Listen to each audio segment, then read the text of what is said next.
সেনাবাহিনীরা রে, আমাকে যদি তোরা মারিও শেষ করে দাও, আমি মুহাম্মদের নামটা আমি অন্তর থেকে ভুলতে পারবো না। ওরে ভাই, আমি অপরাধ করেছি, আমি আর কেন বা মুহাম্মদের কাছে কথা ভুলতে পারি না? আমার নজর থেকে কেন মুহাম্মদের ছায়াটা যায় না? আমি অপরাধ করেছি, আমি দোষী তোমাদের কাছে। আমাকে যা শাস্তি দিবেন আমি তাই মানি নেব। বেঈমান সেনাবাহিনীরা, একটা সুন্নতের কত বড় দাম। আজকে নবীর বাড়িতে সভা, আজকে নবীর বাড়ি একটা কথা আমল করে যাবো নাকি ভাই? আব্বা কেন বললাম শোনা রে, ও বন্ধুগণ শুনে রাখো, ওখানে বাড়ির বন্ধুগণ, ভাবন ডাঙার বন্ধুগণ, ভালো করে শুনে রাখো। কুচবাহারে যাবেন, মিনিস্টারে লেখা আছে শৌচাঘর, আছে না?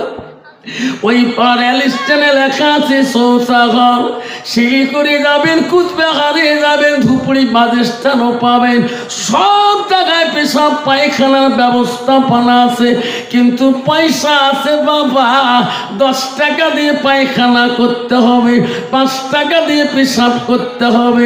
পেশাবের জায়গাগুলো কিন্তু বসা জায়গা না। যেরকম ঠিক না ঠিক? আমরা প্রতিদিন সফরে চলি, তাহলে বাবা বর্তমান যুগ যেমন ছেলেরা পেশাব কানে যখন যাবে যে প্যান্ট কিনিয়ে যায়, যেমন ডিজিটাল আছে। আমি নিজে চোখে দেখছিলাম বাবা, ওই পেশাবখানা যাই দারোয়ান থাকে, তাকে যদি বলা হয় ভাই আমি তোমার পায়খানা ঘরে পেশাব করবে, তখন কবে চাচা দরজা বন্ধ করে পেশাব করবেন। আর বর্তমান যুগের ছেলেরা, ডিজিটাল যুগের ছেলেরা বিদিনের মতন করি ওই 5 টাকা দিয়ে দাঁড়িয়ে দাঁড়িয়ে স্প্রে করে। যেরকম ঠিক না বিধি? ইসলাম আছে তার ভিতরে। আব্বা কখন আজরাইল আসবে রে সোনা? তুমি পেশাব করে পানিও নিতে পারলি না, ঠিক না ঠিক? ও বন্ধুগণ, ওই ছেলেটার ভিতরে যদি ছোট থাকতে আল্লাহর কোরআনটা জানা থাকতো, কলেজ যাও যেখানে যাই আমি পড়ো, বিয়ে পড়ো, কোনো বাধা নাই, তার ভিতরে আল্লাহর কোরআনটা থাকিলে ওই ছেলেটা সারাদিনে পেশাব করি না পাকে থাকতো না, ঠিক না ঠিক? আব্বা তাহলে আমি তো আগমনী ছাত্র, হাই সেকেন্ডারি ছাত্র। আমি জয়নাল প্রিন্সিপালকে আমি প্রথম বছরে পাচ্ছিলাম, আমার পরে মারা গেল, আমার পরে তারপরে আসলো আমার ওই লাইব্রেরি স্যার আসলো। আমিও তো আগমনী ছাত্র ছিলাম কলেজ জীবনের, আমিও তো প্রগতি মহাবিদ্যালয়ের ছাত্র ছিলাম। এখনো প্রগতি কলেজের স্যার দেখলে, মেহবুব স্যার দেখলে বলে জোনাব কেমন আছেন? কেন বলে আমাকে জোনাব? আমার তো নামটা বলার দরকার ছিল, আমার তো উস্তাদ হয়ে স্বামী দিছে রে বাবা। আমার নবীর সুন্নত থাকার জন্যে আমি টুপি মাথা দিয়ে প্রগতি কলেজ গেছিলাম, আমি টুপি মাথা দিয়ে আগমনী হাই সেকেন্ডারি গেছিলাম। এখনো দেখলে উস্তাদরা রমজান স্যার কয় জোনাব কেমন আছেন? রমজান স্যার আমার ইংলিশ মাস্টার গো বাবা। কারণ আমার নবীর সুন্নত থাকার জন্যে, মানে হাব্বা সুন্নতি ফাঁকা দেখাব্বানি, নবী বলে যে একটা সুন্নতকে যে ভালোবাসে, সুন্নতটা আমাকে ভালোবাসে। সুবহানাল্লাহ। সেই জন্য বাপ নবীর ভালোবাসা, নবীর বাড়িতে এসেছি, নবীর সুন্নতের আমল করবো। রাজি আছেন? ইনশাআল্লাহ। আমি আরেকবার সালাম দেবো যাতে আওয়াজটা ভূমিকম্পের মতো এসে যায়। আসসালামু আলাইকুম ওয়া রাহমাতুল্লাহি ওয়া বারাকাতুহু ওয়া মাগফিরাতুহু। যা হোক, আজকে এই মঞ্জুর উলুম দারুল উলুম হাফিজি মাদ্রাসা খেরবাড়ি বাজারের প্রত্যেক বছরে বাৎসরিক সভার আজকের সভার সুনামধন্য সভাপতি মহাশয়কে আমি আমার অন্তর থেকে দিল থেকে তাকে সর্বপ্রথম সালামটা দিলাম। আরও সালাম দিলাম দূর দূরান্ত থেকে আগত বা স্থানীয় আকাশে তারকা নিচে ওলামা দিনকে আমি সালাম দিলাম। আরো সালাম দিলাম।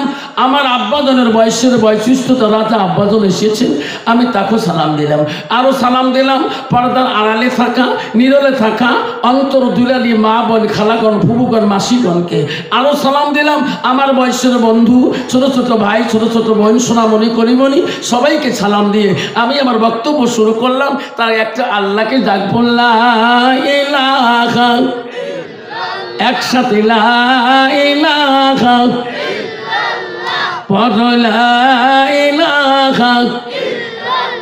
সবে নবীজির, শেখ সাদি রহমতুল্লাহ বলেন, সবে নবীজির নবীজি তিনি হলো কাউসারওয়ালা, পড়ো লা ইলাহা।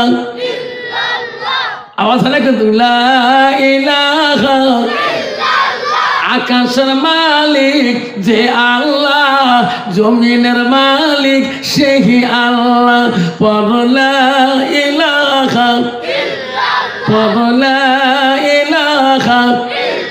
চন্দ্রের মালিক যে আল্লাহ, সূর্যের মালিক সেই আল্লাহ, পড়ো লা ইলাহা, পড়ো লা ইলাহা। রেজেকের মালিক যে আল্লাহ, বহুতের মালিক সেই আল্লাহ, পড়ো লা ইলাহা,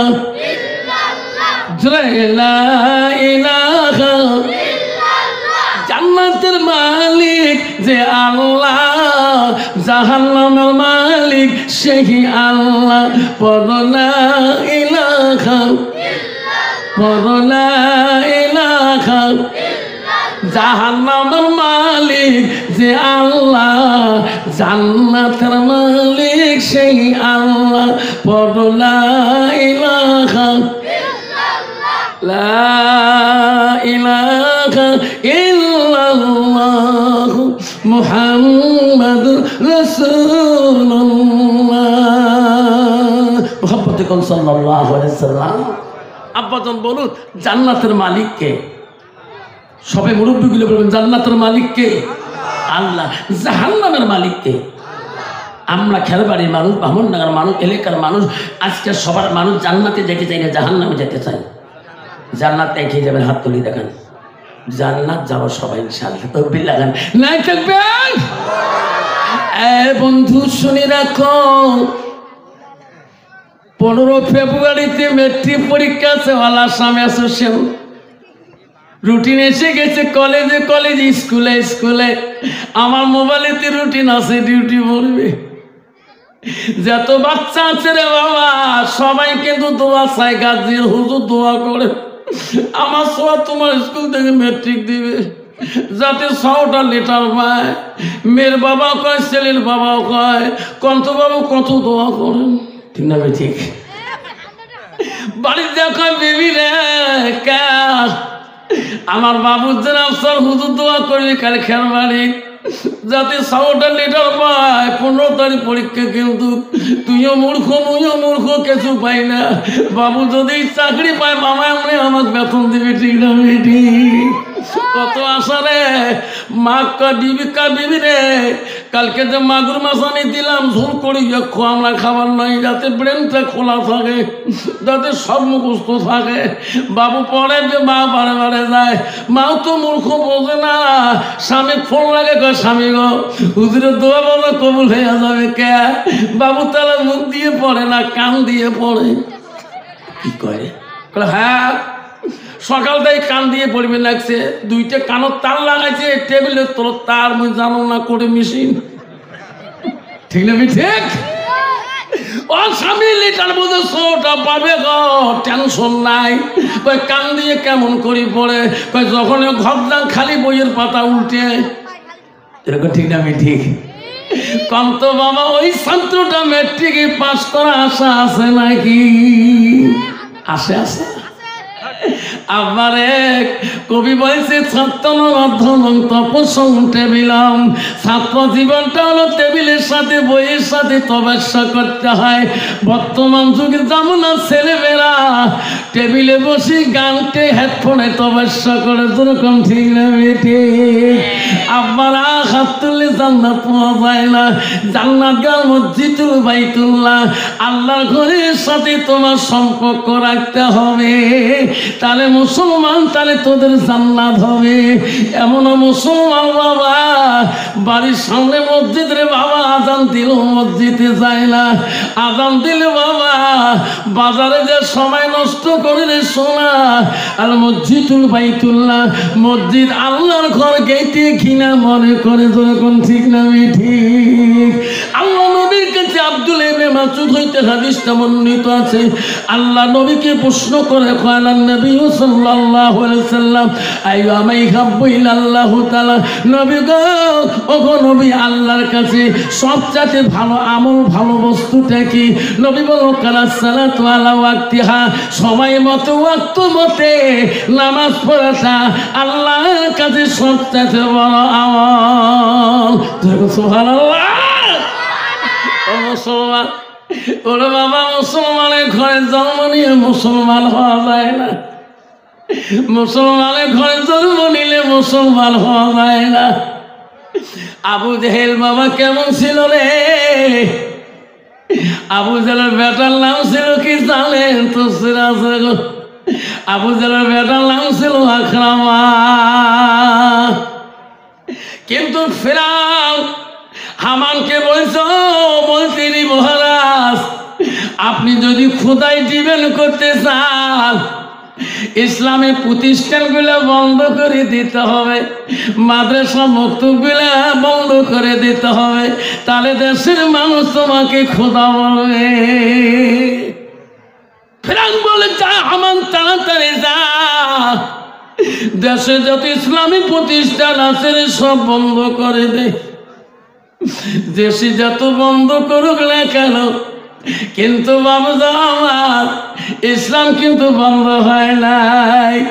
আব্বারে আমার দেশে যত ইসলামী প্রতিষ্ঠান বন্ধ হোক না কেন, করুক না কেন, আল্লাহ কোরআন কোনোদিনও বন্ধ হবে না।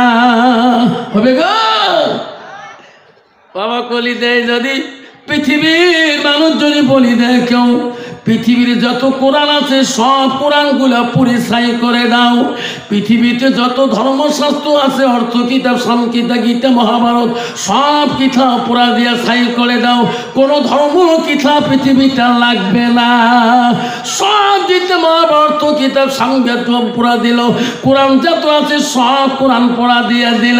কিন্তু যখন বলবে রে এটা আমার ভুল হয়েছে, এই ধর্মশাস্ত্র কিতাব চলে গেলে মানুষ খারাপ পথে যাবে, তোমরা মুসলমানরা কোরআনটা আবার বানান। কিন্তু মুসলমানকে আল্লাহ এত ব্রেন দিছে, পৃথিবীর যদি আল্লাহর কোরআনে হাফেজ থাকি যায় সব কোরআন পরিসরি যাবে।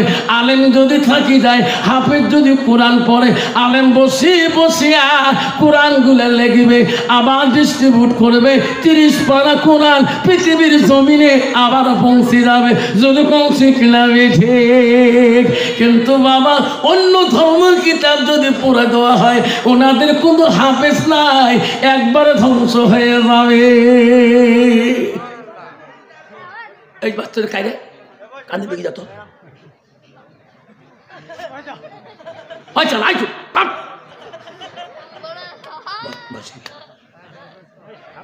ভাবতাম আমার শোনাচ্ছেন না। পৃথিবী নতুন করে কোরআন আরো হবে কিনা, এটি পৃথিবীতে হাফেজ জিন্দা থাকি যায়, আলেম যদি হক্কানি জিন্দা থাকি যায়, হাফেজরা কোরআন পড়বে 6666টা আয়াত, 114টা সূরা কোরআনের মধ্যে আছে। এই কোরআন পড়বে, বিখ্যাত আলেম লিখকরা কোরআন লেখি লেখে আবার কোরআনকে ডিস্ট্রিবিউট করে সারা পৃথিবী ছড়িয়ে দিতে পারবে কিনা, পারবে কিনা? আব্বা পারবে। সোনারা কোরআন পড়ে দিয়ে পৃথিবীর থেকে বিদায় নেবে না। যদি আমরা কোরআনকে ভালোবাসি, মুসলমানের বাড়িতে সব জিনিসের ভালোবাসা আছে, সব জিনিসের মহব্বত আছে, সব জিনিসের কভার আছে, টিভির কভার আছে, মোবাইলের কভার আছে, বাবুসের কভার আছে, ন্যাপের কভার আছে, জালেনার কভার আছে, দরজার কভার আছে। মুসলমানের বাড়িতে আল্লাহর কোরআনের কভার নাই, যেরকম ঠিক না ঠিক। আব্বা কোরআন কেন আদর নাই, কোরআনের মহব্বত কেন নাই? সোনা মনে রাখেন, আবু জেহেল মরণকালে ওসিয়ত করেছে, শুনুন অকের বাড়ির বন্ধুগণ একটু দিল দিয়ে শুন, নবীর বাড়ির মোহাব্বত আছে। আমার মা বোনেরা শুনিলেন, মা বহুদূর থেকে এসেছেন, মা একটু সময় শুনিবেন না। মা রে, আজকে তোমরা কেন আসছেন মা? দুইটা কথা শোনার, হাদিস কোরআনে শোনার জন্য। মাদের মধ্যে ধৈর্য বেশি গো, মাদের মধ্যে খুব সাহস, মাদের মধ্যে আলেম ওলামাদের ওয়াজ শোনার জন্য বহু দূর পর্যন্ত চলে যায়। ও মা পড়েরা শুনি রাখো মা, আবু জেহেল মরণকালে ওসিয়ত করলো, তার বেটাকে ডাকে ডাকে বলল, বেটা রে বেটা, আমি আবু জেহেল, আমি মুহাম্মাদের ধর্ম আমি পছন্দ করি নাই। বেটানে আমি মরে যাওয়ার পরে যদি তুমি মুহাম্মাদের সাথী হয়ে যাও, আমার আবু জেহেলের দুনিয়ার প্রতিশ্রুতি থাকবে না। বেটা, আমি মরে যাওয়ার পরে তুমি মুহাম্মাদের দুশ্মনী তুইও করবি। যেরকম নাউযুবিল্লাহ। আবু জেহেল দুনিয়াতে তার বেটাকে ওসিয়ত করে গেল, সেনাবাহিনীগণকে বলে দিল, আমার ছেলে কিন্তু বুঝলাম, তোরা কিন্তু সাবধান করে দেবেন, মুহাম্মাদের সাথে আমার সন্তান যাতে উঠা বসা করে না। আরে আবু জেহেল দুনিয়াতেই চলে গেল। সোনারা শুনে রাখেন, আকরামা দুনিয়াতে দুশ্মনী করাবে না। আকরাম একদিন বিশাল ধরনের একটা বৈঠক দিলেন তার সেনাবাহিনীগণকে নিয়ে। উনি বক্তব্য রাখলেন, আবু জেহেলের বেটা বক্তব্য রাখলেন, ও সেনাবাহিনীরা, আমার বাবা থাকা সেনাবাহিনীরা, আমি থাকা সেনাবাহিনীরা, শুনে রাখেন, আমি আকরামা যতদিন পৃথিবীতে জিন্দা থাকবো অতদিন মুহাম্মাদের সাথে তোরা কেউ উঠে বসে করতে পারবেন না, আলিঙ্গন করতে পারবেন না, কথাও বলতে পারবেন না। আইন পাশ করে দিলেন। আকরাম একদিন সেনাবাহিনী নিয়ে ঘুরতে যায়। আকরামা সুন্দর ঘোড়ার পৃষ্ঠে চড়িয়ে যায়, সাথী সঙ্গী নিয়ে বাজি বাজনা নিয়ে যায়। আমার দয়া রাসূল আসতেছিল, আকরামা দল যাইতেছিল।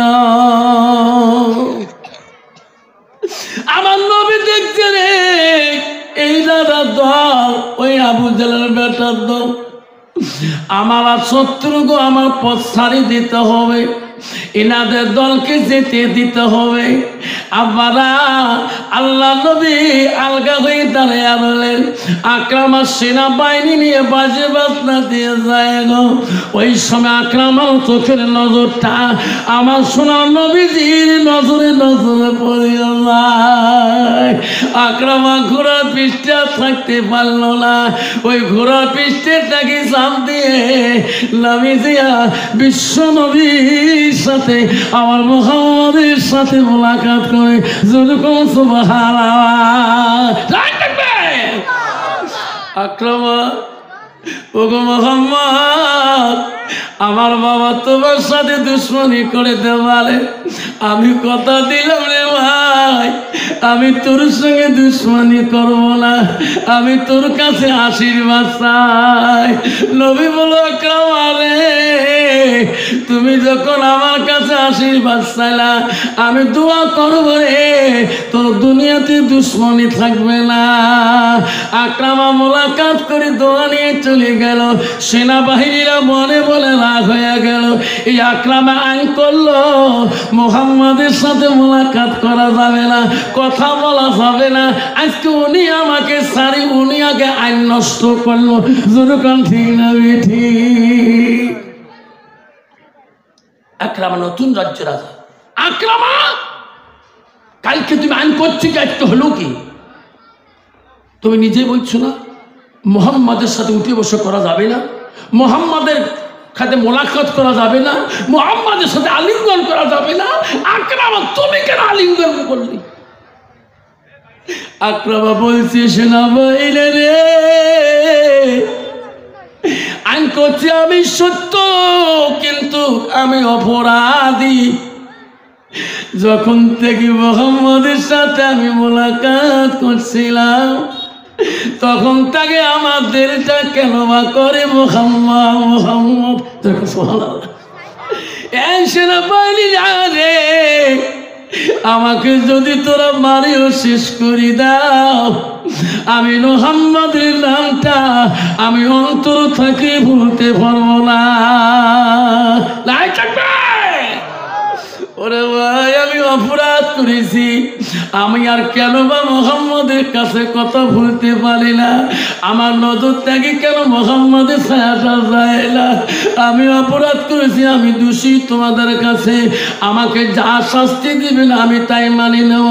বেঈমান সেনাবাহিনীরা আকরামাকে মারার জন্য চেষ্টা করলেন, রাতের মধ্যে হাত বাঁধলেন, পা বাঁধিয়ে রে বিশাল এক নদীর মাঝখানে একরামাকে নদীর মাঝের মধ্যে ফেলিয়া দেয়। নদীর গভীর পানির নিচের দিকে একরামা চলিয়া যায়। একরামা বলে, আল্লাহ তোমার নবীর সাথে মোলাকাত করার জন্য আল্লাহ আমি আজকে নদীর নিচতলে চলে গেতেছি। আল্লাহ আমি আর বাঁচতে চাই না, আমি আর বাঁচতে চাই না। নদীর নিচতলে চলে যায়, পানির ভিতরে বানগুলো বসে যায়, পায়ের বানগুলো, পায়ে ঠায়ের বানগুলো বসে যায় পানির মধ্যে। নদীর যত প্রাণী আছে জলজন্তুরা এসে খাওয়ার জন্য আকরামা কান্দি কান্দি বলে, ও জলজন্তুরা রে, ও নদীর প্রাণীরা, আমাকে খেয়ে শেষ করে যাও, আমি দুনিয়ার বুকে থাকতে চাই না। নদীর প্রাণীরা বলে, আকরামা তুমি আমার একটা প্রাণীর খাদ্য না। আকরামা মনে রাখিস যে নবীকে পৃথিবীতে না পাঠাইলে আল্লাহ আমাকে এই নদীর প্রাণী বানাইতো না। আকরামা রে, মোহাম্মদের গাল খুশবুটা তোর গাও দিয়ে বিরাইতেছে। ওরে আকরামা, আমরা তো খাইলে দয়াল নবী পৃথিবীতে নারাজ হয়ে যাবে। আকরামা তো আমরা খাইতে পারি না এই গভীর পানির নিচে। যখন সুবহানাল্লাহ আব্বাজন আমার, নবীর ভালোবাসা, নবীর প্রাণ একটা নদীর প্রাণী পর্যন্ত করছে। যখন সুবহানাল্লাহ। প্রাণীরা বলে, আকরামা কান্দিস না, আকরামা রে কান্দিস না, তোর হাতের বাল পায়ের বাল সব কিছু ছেড়ে দেব। নদীর প্রাণীরা সব কিছু নেই। আকরামার বানগুলো দেয় কামড়ে কামড়ে দেয়, পাঁচের বাল পান কামড়ে দেয়। আকরামাকে নদীর প্রাণীরা ঠেলে ঠেলে উজান থেকে নিয়ে যায়, বালুকা রাশি সুখানে তুলিয়া দেয়। সুবহানাল্লাহ। আব্বাজন আমার সোনার চালানা, আকরামা বালুকা রাশিতে উঠি আল্লাহ আল্লাহ করে, আল্লাহ আমি কি অপরাধ করলাম? আমার দুশ্মন এত সরি পড়ল কেন? আমার দুশ্মন এত হলো কেন? সকালবেলা বেঈমানরা আকরামাকে যেভাবে রাত্রিকালে ফেলে দিয়েছে, সকালবেলা দেখতে যাচ্ছে ভাসি উঠছে নাকি। ওই বেঈমানরা সে দেখেনি যে জায়গায় ফেলে দিয়েছে সেই জায়গায় নাই। উনি ঘুরতে ঘুরতে যেয়ে দেখে এক বালুকা রাশি উপরের মধ্যে বসে আকরামা আল্লাহ আল্লাহ করতেছে। সুবহানাল্লাহ। সেনাবাহিনীরা বলে, আকরামা তুমি নদীতে একটু বাড়ি যাও নাই কেন? আকরামা বলে, আল্লাহ এই দুশ্মনরা তো আজ আমাকে পানিতে ফেলে দিয়েছে, আজকে আরো কেন বা আসলেন, আরো কোনো বা জায়গায় নিয়ে যাবে। বেঈমানরা বুদ্ধি করে আকরামাকে বাড়িতে আনলেন। আবার রাত্রিকালে হাতি পায়ে রশি লাগে, চোখ বান্ধিয়া অরণ্য জঙ্গলের মাঝখানে যেখানে প্রাণীরা কান্দে, যেখানে মানুষের কোনো গন্ধ থাকে না, এমন অরণ্য জঙ্গলের মধ্যে আকরামাকে ফেলে দিয়ে আসলে আয়ের আকরামা চোখ বন্ধ দেখতে পারে না। চতুর্দিকে বনের প্রাণীরা সে কান্দে, আকরামার কাছে কান্দে খাইতে চায়। আকরামা বলে, ও বনের প্রাণীরা আমাকে কেন খান লাগো? আমি সহ্য করতে পারি না, আমাকে তাড়াতাড়ি খেয়ে শেষ করে দাও, আমার বান সহ্য সয় না। বনের প্রাণীরা বলছে, আকরামা তুমি তুমি কান্দিস কে? তো খাইতে বেশি সময় লাগতো না। আকরাবারে যে নবীকে পৃথিবীতে না পাঠাইলে আমাকে আল্লাহ জঙ্গলের প্রাণী বানাইতো না। ও আকরাবা, যে নবীকে আল্লাহ দুনিয়ায় না পাঠাইলে আজকে আমার জঙ্গলের প্রাণী হয়ে থাকতাম না। আকরাবারে সে বিশ্ব নবী মুহাম্মদ রাসূলুল্লাহ গালে খুশবুটা তোমার গা দিয়ে আসতেছে। তুমি নবীর সাথে মোলাকাত করেছো আকরামা। আমরা তো খাইতে পারি না, আমরা তো খাইতে পারি না। আকরামা রে, দরকার পরে তোকে আমরা বিশ্ব নবী রাসূলুল্লাহর বাড়িতে পৌঁছে দেবো। জোরে কোন সুবহানাল্লাহ। লাইক থাকবে। নবীর ভালোবাসা, নবীর প্রেম কেমন সেটা শুনতে পারবে। আমরা মুসলমান নবীর প্রেম কেমন, একটা নবীর সুন্নতের প্রেম